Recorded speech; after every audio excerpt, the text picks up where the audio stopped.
Yep, they were right. I had no audio.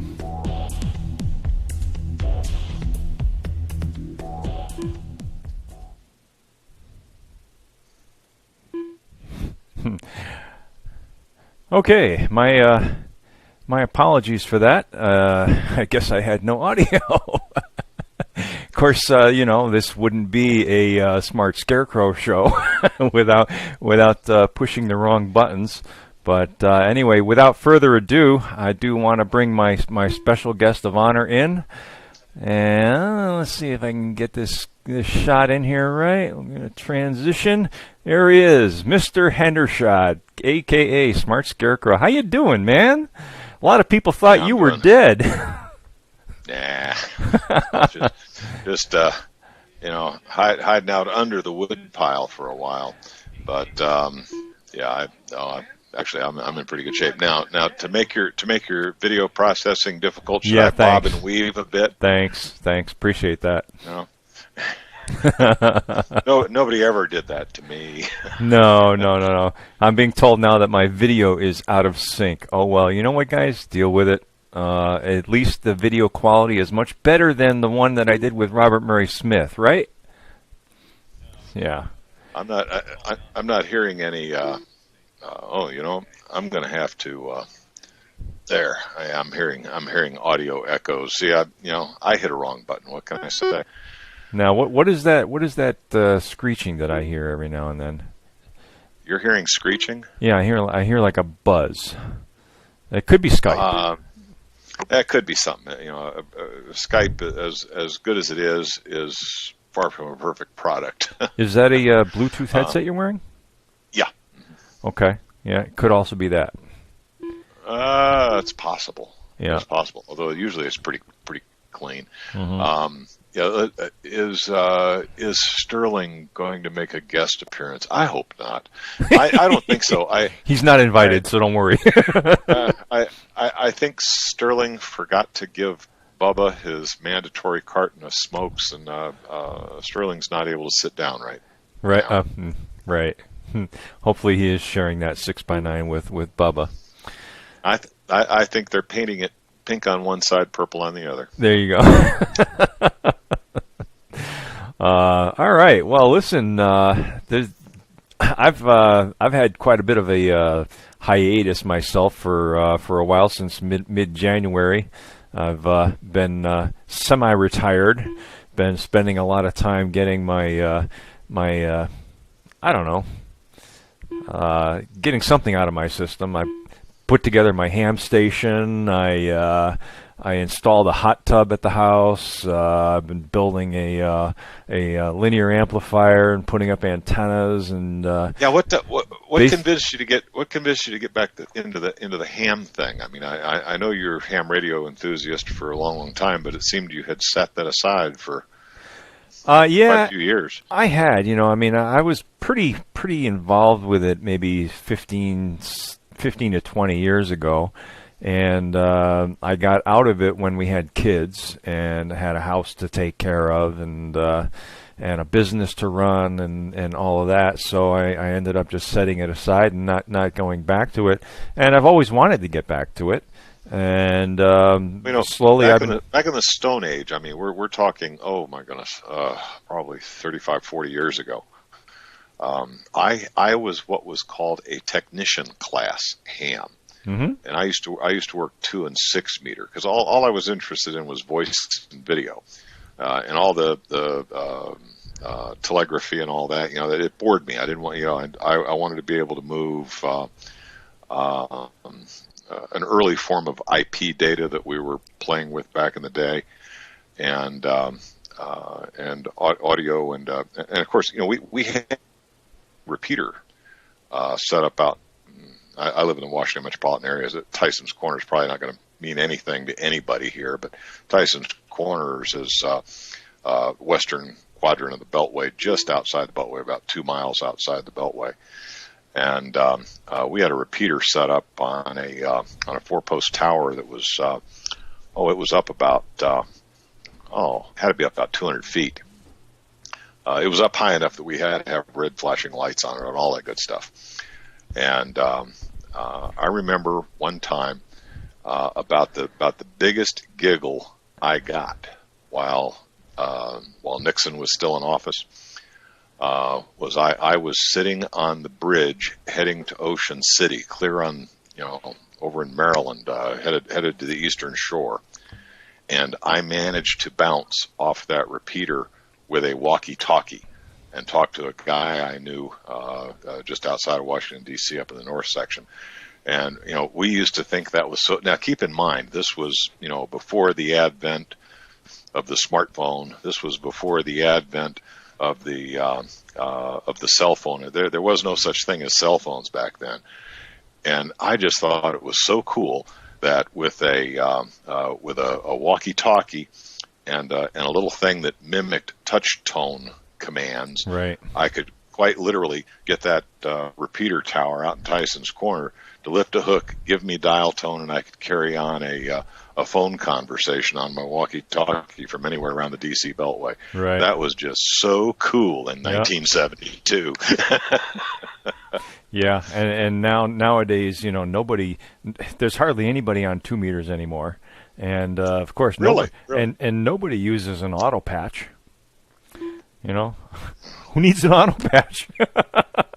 What happened to 2 meter? Because it was really cool because it was pretty much line of sight. You didn't have to worry about it bleeding off into your neighbor's place. It was what happened to 2 meter? Nobody likes to play with that anymore. Huh? Chippy wants to know if you're lighting up a bone. I'm lighting up a. I don't know what a bone is, but no, that is an American Indian tobacco product. It has a natural leaf wrapper. It is not bleached using dioxins or anything of that sort. I don't want to kid anybody. Inhaling tobacco is not good for you. This is not something I would recommend somebody do. But if you're going to do it, stick with what Mother Nature provides, and try to stay away from those chemical additives and all that crap that they put in the commercial cigarettes. Yeah. So no, this is more like a small cigar than it is a cigarette. It's matter of fact, if I don't keep sucking on the darn thing, it goes out. So it doesn't have any of the chemicals in it. So that's the smell that I have to get rid of when you send me a piece of hardware. You betcha. It's extra stinky, right? My daughter was here visiting, and on her way out, she stopped by the house to give Mom and Dad a hug before they headed on back home. And she said, she told her mother, you got to tell Dad to quit smoking, because right after he gave me a hug, I had to go home and take a shower before I get on the road to go home. So, yeah, hey, life's a bitch. Yeah. Well, everybody's got problems. Yeah. All of my computers are successfly aired out and no longer. Hey, nothing a little carbon tetrachloride won't fix. Yeah, exactly. Exactly. A little dry cleaning fluid. In fact, I'm using the i7 that you sent me as my broadcast rig right now, and it's working very, very well. Thank you very much. Yeah, that's a pretty strong little computer. Matter of fact, I think I'm still using one of those around here. Yeah. I think most of my stuff. The terrible thing is the case is a little tight, but that's about it. Well, that was on purpose. I did that. I wanted a really small, compact case, and then I wanted all the best hardware. So I wanted the absolute best power supply, absolutely best video card, absolutely best this and that. Everything I wanted to put in there was I wanted to put in top quality stuff. And I realized, that top quality stuff is big. Yeah. And all of a sudden, that little case just didn't seem like such a smart idea. What the heck? Yeah, I think I deployed 3 computers in that case. But here in my home, sometimes I think the only thing that holds this 1958 brick box together is the miles and miles of Cat 6 cable. It's the only thing that keeps all the walls in place. I think I've got a total of 14 computers in a house where only 3 people live. Gee, why do you have so many computers? Wow. Life's like that. But in any case, it is what it is. I think all my stuff nowadays is LGA 2011 with at least 6 cores in it. I may have one old-fashioned i7 laying around here still. Can't remember. I upgraded all this stuff thinking I was going to get more intense on the video stuff. I thought I was going to do, because I had a couple networks that wanted me to do production for them, and a few that wanted me to be the face man. But to be honest with you, they wanted you to be the face man. Well, the talking head.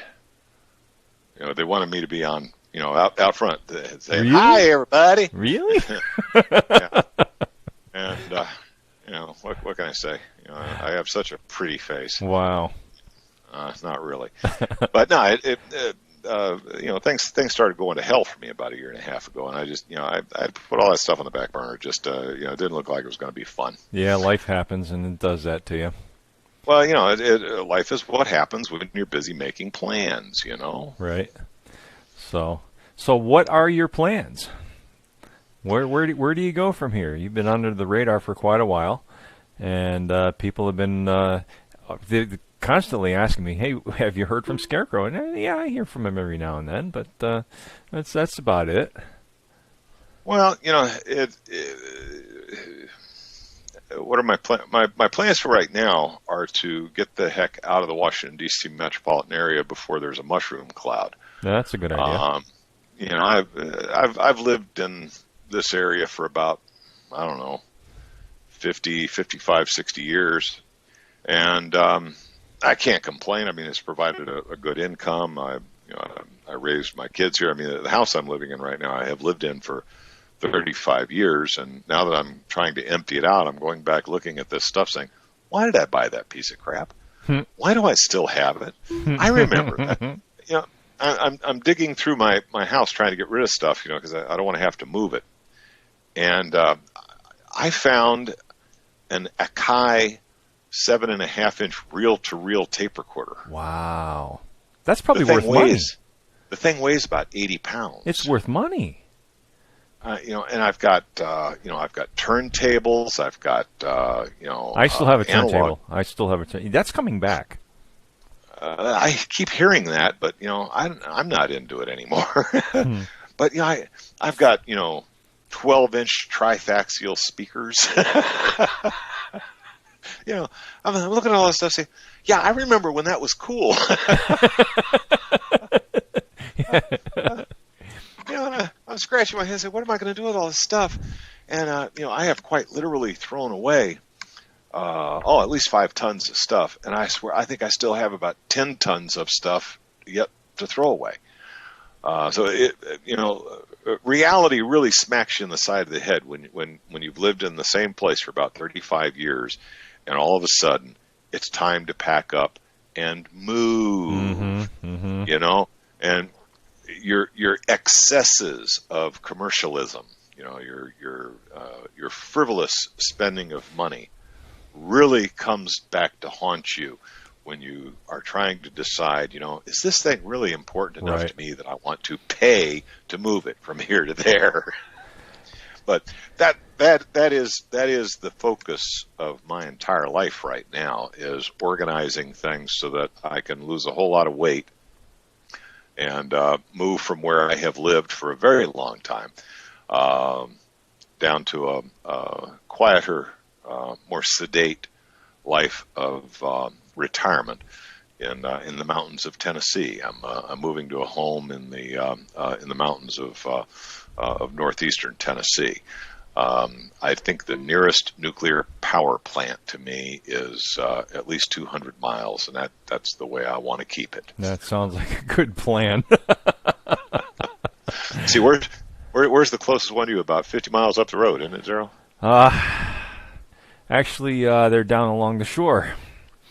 But yeah, they're still a little too close for comfort as far as I'm concerned. Yeah. Yeah. Yeah, particularly after Fukushima, I never did particularly like those things. As a matter of fact, I was arrested when I was 15 years old for handcuffing myself to the fence at a nuclear power plant. I mean, I was back in the day. We all think that all this New World Order, big government stuff. We all think the current generation thinks this is all new stuff. Well, I got news for you, man. I was being pepper gassed and beaten up by the cops, in 1969. This stuff's been going on forever and a day. When we disgraced Nixon and got him chased out of office, we kind of thought, we won. We got this pleasant little peanut farmer who seems like such a nice guy. Maybe things are going to settle down. We can all breathe a heavy sigh of relief and get on for our, get on with our lives. We all were thinking, gee, am I ever going to have a wife and children and a home and a job?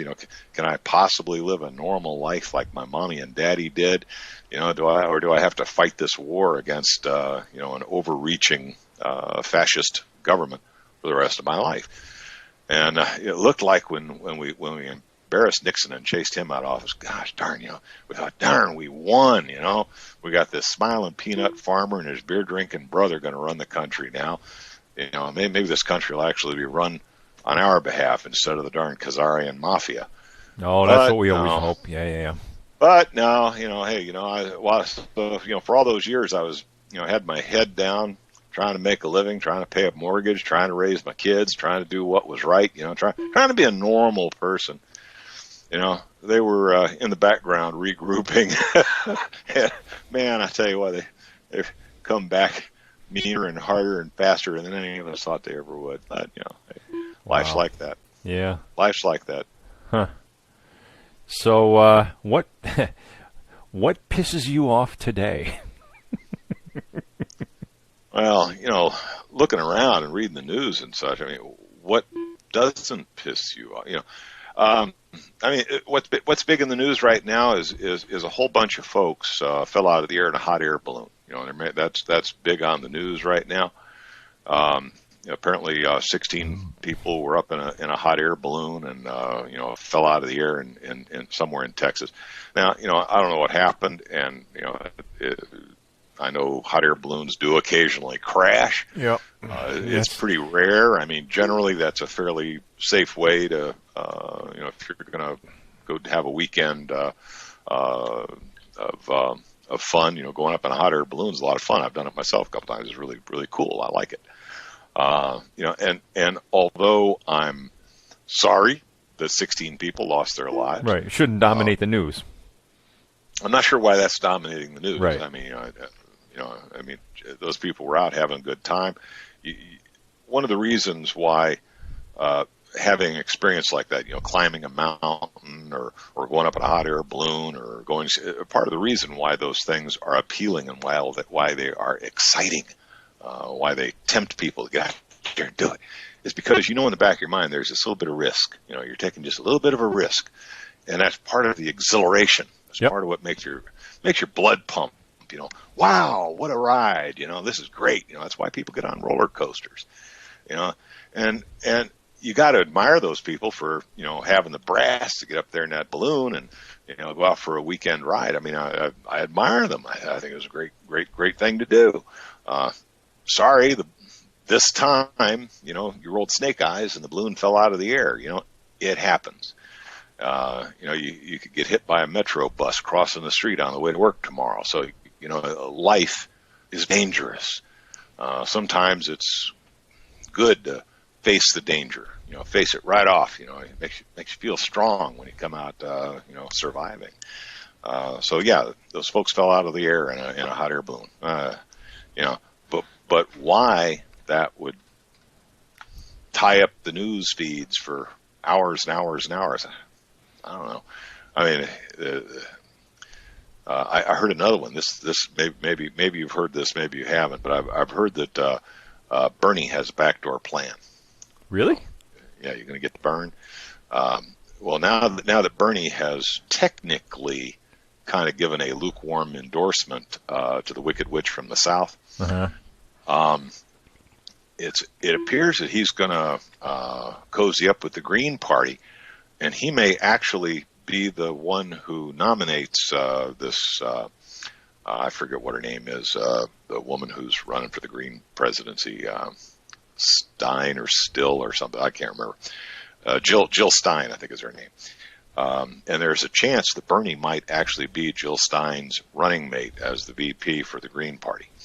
And if that happens, Hillary's actually in trouble because Bernie, he may be able to pull 20-30% of those claiming to be Democrats to vote for the Green Party.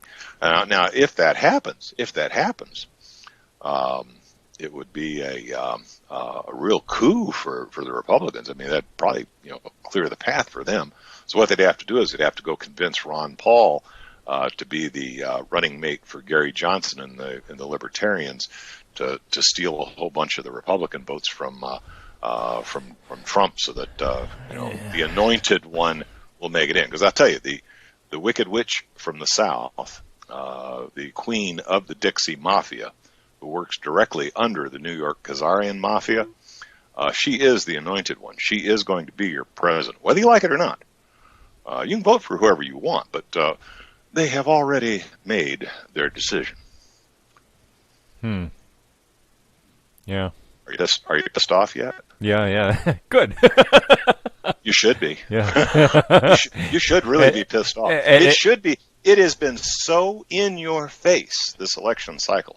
This stuff's always gone on. This stuff has always gone on. It's been going on as long as I've been watching it. It's always gone on. But this time out, it has been so in your face. I mean, just, it's like, take the little let me give you full screen here so you can give it to us in your face.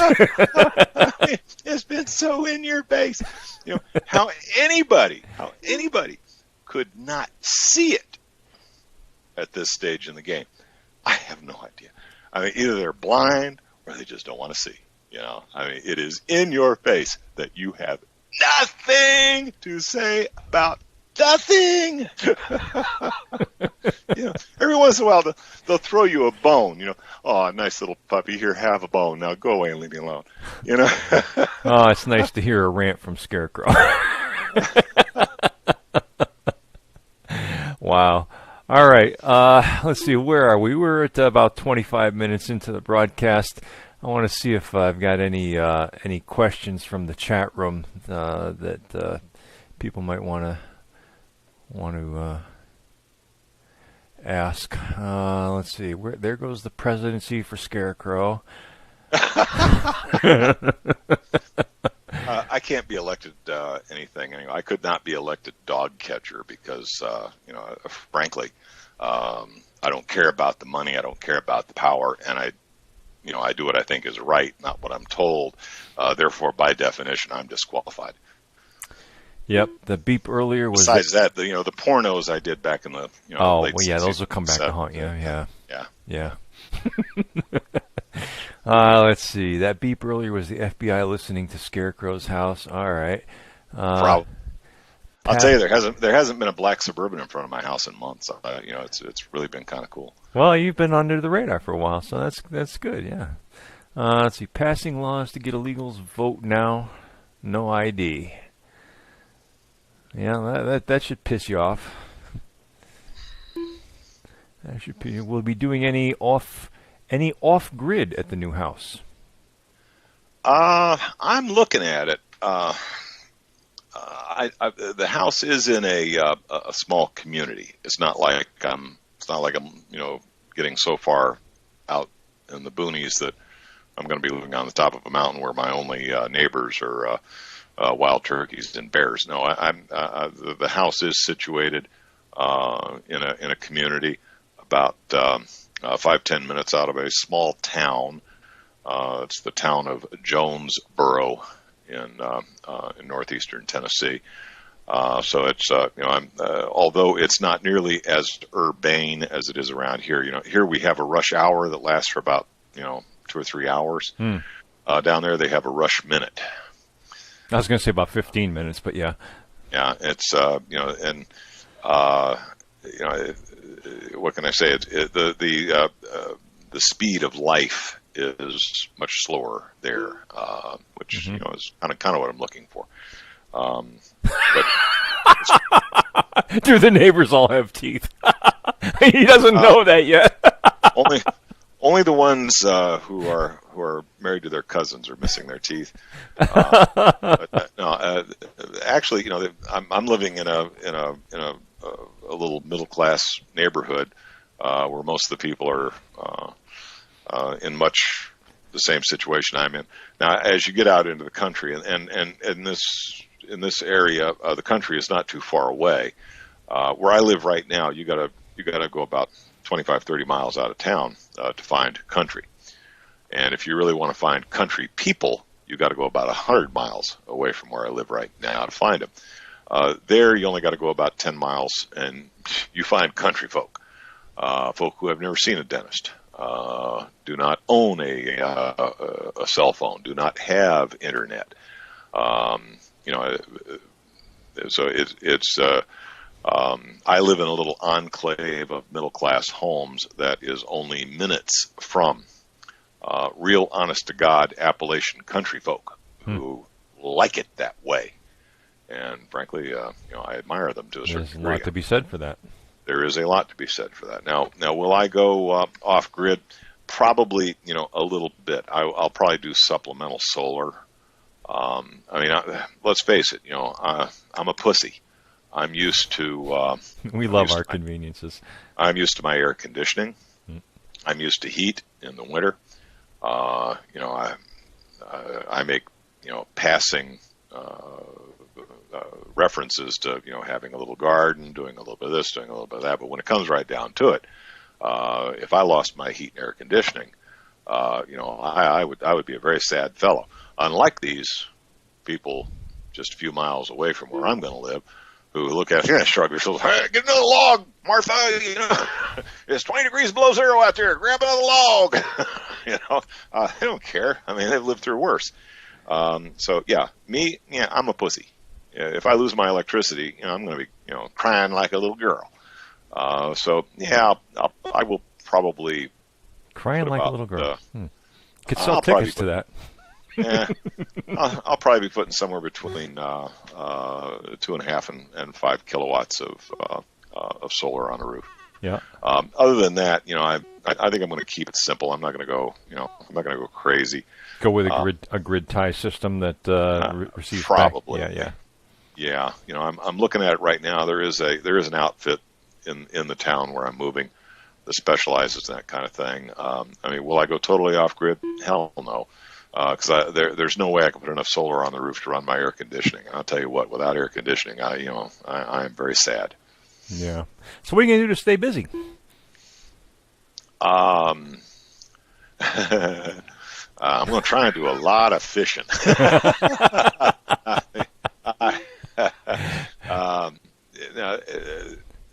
There are some things I have in mind. There are some volunteer positions down there that I'll probably take on. Mm-hmm. I don't know how, probably very few out there realize that for almost 20 years, maybe 10 years after my son had graduated out, I was a Boy Scout dad, and I was kind of one of the go-to dads in the local Boy Scout troop. And there's obviously Boy Scouts that that always need dads who are willing to pitch in and do stuff, because so many of the parents of the kids in Boy Scouts, they're drive-bys. They drive by the meeting, toss the kid out and then run. Mm-hmm. And when you're trying to organize a camp out, or you're trying to get something done with the scouts or something, you say, hey, any dads out there can volunteer to do this camp out with us, so that maybe a couple of the regulars can have a weekend off. Oh, I've made tough decisions in my life, and I've had to make tough career choices, but I really do admire you dads who take my boy, and then they're out of there. So don't think that I'm going to be doing nothing in my retirement. There are many things that, and frankly, as hard as I'm trying to extract myself from it, um, I still have clients who demand that only I work on their network systems. You can do that So, remotely, though, right? I have for the last 10, 15 years. I've done 75-80% of my work by remote control. I mean, I've managed very large networks, all the way from Boston all the way down to Atlanta, sitting from this shabby little office in about 80 square feet of my basement in my basement man cave. Mm-hmm. Over the years, I've made a very good living. Did I come into any money? No, I made it the hard way. I earned it. I've worked like a dog for 45 years. The last 20 years, I've been doing large scale branch office networking systems for some very large clients who I've got non-disclosure agreements. I can't even tell you who I've worked for. Some of them have 3-letter names that if I told you what I did for them, I'd probably be found like one of Hillary Clinton's lovers in Fort Marcy Park with a bullet in the back of the head. So I've done a lot of I've done a lot of very interesting things over the years, and I'm sure that there are those who will insist that I do a little of this and a little of that from it, even though I'm trying very hard to extract myself from it. Right. Well, I can certainly appreciate that. Are you going to have any room to set up a lab to do anything? Room to do it. Room to do it. Probably. It's the interest and the motivation that's lacking. Frankly, as in the alternative energy scheme, I still believe that there are some promising technologies. All the ones that I have any firsthand knowledge of or any practical experience in doing much with appear to be non-starters. If I knew enough about the low energy nuclear reaction technology, if I knew a little bit more about how to deal with that, and if I knew where the starting point was and what some of the goals were, I might want to get involved in some of that. But I don't think I have the technical skill to pull it off. Now, I think that's a promising technology. I think that might actually pan out if it's not already. Right. There are some other technologies. I mean, I've got at least call cash. I've got at least a couple of people who are swearing to me that they've had successful replications of some of Kesha's technology. No, really? Yeah. And I keep saying, well, where is it? Where can I go see it? Oh, it's not working this weekend. Okay. Mm-hmm, mm-hmm. That type of thing. Here again, I think there's a lot of these technologies where every once in a while a guy happens to get lucky and have an event that is unexplainable. I mean, frankly, I've had it happen to me. I've had situations where the stars, the moon, whatever, just were aligned perfectly, and something happened that I couldn't explain. I looked at it and I said, "Wow, that was cool. Let me see if I can do that again." And it don't work. Right. Okay. And for all I know, I got to wait for that next, alignment of the stars to come back before it'll happen again.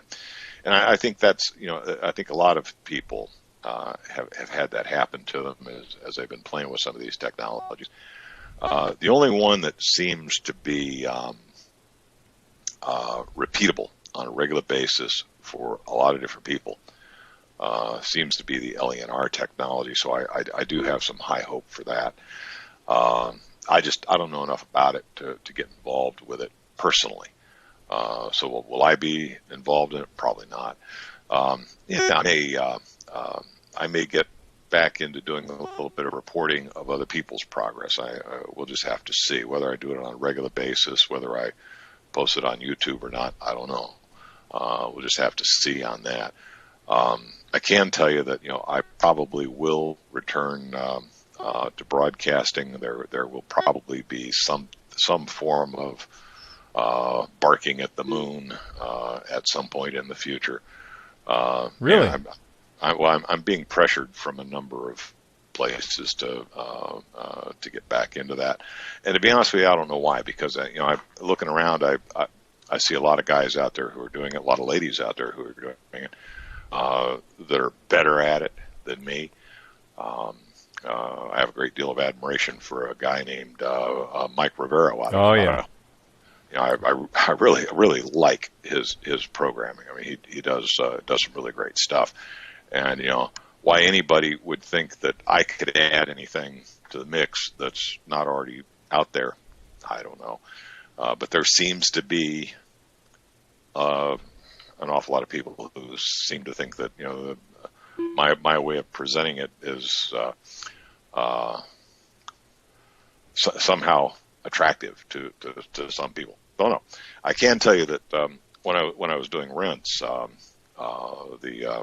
audience that I was getting was shocking. I mean, it would blow you away. I mean, when you go from doing YouTube videos or a really hot video might get 2,000 views, and then you come back with the metrics from Rents, and you got 50,000 people turning on to listen to. Holy crap! 50,000 people wanted to hear what I had to say about this stuff, and it's not like what I was saying was any different than what everybody else was saying. It's just apparently people like my delivery. I don't know. Maybe they think I'm pretty. I don't know. Well, Rents has got a vehicle already established that yes. they were taking a ride on, so Yeah. And you just don't really appreciate how big that train is until you get on it and see how fast it goes and how far it goes. Yeah, it was wild, and I don't know if you heard this, but the guy that I was doing that broadcast with, Charlie McGrath, he died. Yeah, that's young fella too, and that frankly, there's been a whole procession of events in my life over the last year and a half or so that to be honest with you, have gotten me depressed. I mean, I ended 2014 on a high note. My daughter got married. And basically, I quit broadcasting for a while there because I wanted to spend time with my daughter, my new son-in-law, because they were just getting set up in life, and that was kind of an important thing, and so I had this real happy note, my daughter's getting married, she's married a really nice young fella. He's really was really a good choice. My daughter was smart. She married her dad. I mean, this guy is so much like me, it's frightening. So and of course he's going to be a great guy, of course. But in any case, I married off my daughter, and then from out of nowhere, my dad turns up with cancer. My dad dies. I spent most of the early part of 2016 getting used to the 2015, figuring out that my dad was on his way out, and I actually spent the last 3 months my dad was alive, I spent with him. So it was family obligation, had to do it, and then I had pretty much severed my relationship with Sterling. To be honest with you, I closed down the Smart Scarecrow show to extract myself from Sterling. I mean, it was getting to the point where it was becoming annoying. And then that thing with Sterling came up. That blew my mojo. Because I knew the guy was a little bit, but I didn't know he was that far gone. Yeah. So, that came up, and then Charlie McGrath dies, and then it's just the whole series. Yeah. There was this procession of stuff. It's like all of a sudden I'm waiting. I'd always waited through shit, and I just put on higher boots. But it seemed like it was up over my waist. It was coming up. I was in chest high waders, and it was starting to creep into the chest high waders. And so and now you're going to do fishing and go into those chest high waders again. What's that? No. My idea of fishing is you find a comfy, shady place on the lakeside, and you toss your line into the water, and you purposely forget to put a worm on the hook, so there's no chance a fish is going to bite it and interrupt your beer drinking. Okay, that's my idea of fishing. There you go. Wow. And on the way home, you stop at the seafood store and bring home some fillets and brag to Mom about the big one that got away. Yeah. Adirondacks asks if you've been following Russ Grease and his rodent coil. No, I haven't. Is he seeing any? Because I looked at rodent coils 20 years ago, and I never saw anything interesting. Yeah. Is Russ seeing any unexplained phenomena? Have his eyes started bleeding or anything like that? Nothing that he's jumping up and down, hooting and hollering about. No. Yeah, that was my experience with rodent coils. Yeah. Been there, done that, never really saw anything. I mean, I keep hoping I was wrong. I keep hoping I did something wrong, but so far I've not seen anybody show me anything interesting. Yeah. Associated with a rodent coil. Hey, you know who's had somewhat of a vindication? Who's that? Well, you remember that really foul-mouthed fellow from the West Coast, Pukta? Remember him? David Pukta. Yeah. Yeah. Well, the Russians have just published a very interesting paper where they now have a chemical process using a specially bred bacterium that transmutes some radioactive isotopes into gold, and they've published extensively on it. Really? And it's a process that, as I read through the publishing papers, it's a process very similar to this process that David Pukta was telling us about way back when about getting gold from bacterium poop. And he may, even though he invented words to try and explain what he was doing because he didn't have the fundamental understanding. It didn't have the fundamental understanding. Did not have the vocabulary to explain. And he just pulled terminology out of his to explain what he was doing, and which made it very difficult for any of us to really take him seriously. The fact of the matter is, he may have actually stumbled onto something, a chemical process for the extraction of gold. May actually work, may actually be viable, may actually be real. A lot of these guys we talked to over the years that we get, yeah, right. Some of them might actually have been onto something. Again, you got to make it work every time. That's the problem. It has to be repeatable, and the next guy who tries it has to be able to take your instructions and get the same results. If you don't have that, you don't really have anything. Right. All you have is an event, an unexplained event. Interesting. All right. Well, listen, you've been very gracious to joining me this afternoon. I appreciate you joining me. I'm looking for any additional comments in the chat room to see if we have any other questions. And if not, I'm gonna let you go, sir. All right. Happy to take any questions. Scanning through the chat here. Purple paint. Let's see. Did Scarecrow ever meet his doppelganger who hijacked that Egyptian jet? I don't know. I'm not sure which Egyptian jet. I mean, these days, when something like a hijacking or cops getting killed or whenever any of that, I am so cynical at this point that I just immediately assume it's a government false flag. Until they prove to me otherwise, I just assume that it's all being faked. Right. I look at this thing that happened in up near where you are, up Sandy Hook. Oh yeah. I look at that, and for the life of me, that looks. I don't think Sandy Hook was faked. I just think it was spun. I think it was a hoax. I think it was the whole thing from the beginning. I think it was an absolute hoax. And this thing had happened in the supposed gay club where all 50 people got shot up. Here again, that one looks like an absolute hoax. Now, apparently, the thing that happened in Dallas, Texas, where the cops got shot, apparently some people really did get their asses shot off in that one. But it doesn't appear that it was any of the so-called protesters, and probably was not even civilian shooters. I have a funny feeling these were Mossad shooters, well-positioned, who were very well trained, very skilled. And you got to remember when the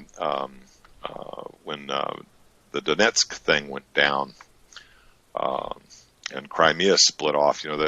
That whole thing was apparently Mossad shooters shooting at both sides to stir up the action. So it's not beyond the pale that something like that might not come down, might not be used here. Right. We are such suckers. We look at the evening news and we actually believe that what those paid talking heads on CNN, we actually believe what they are saying is for real, and that's where we make our mistake.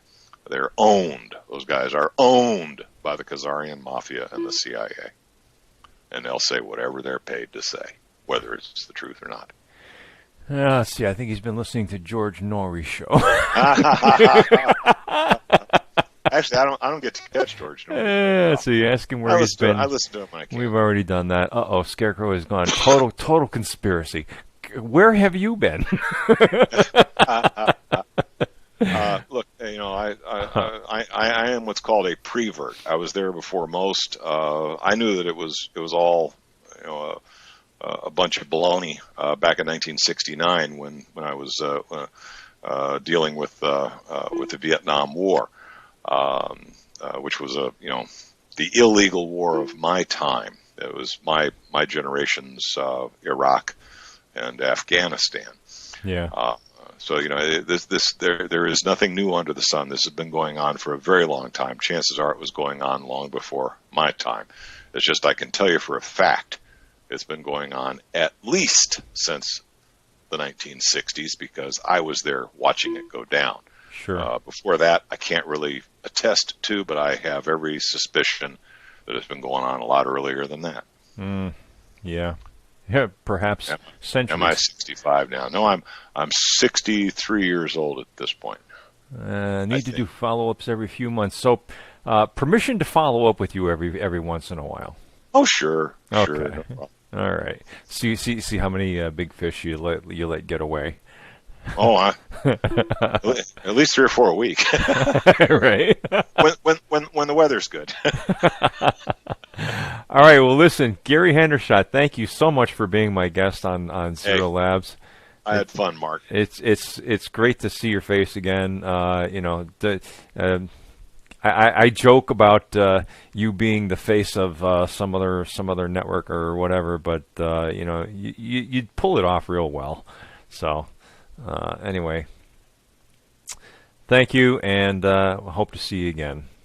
Take and care. if you would stick around in the Skype chat for just a moment, because otherwise sure. that'll crash my software if you don't. And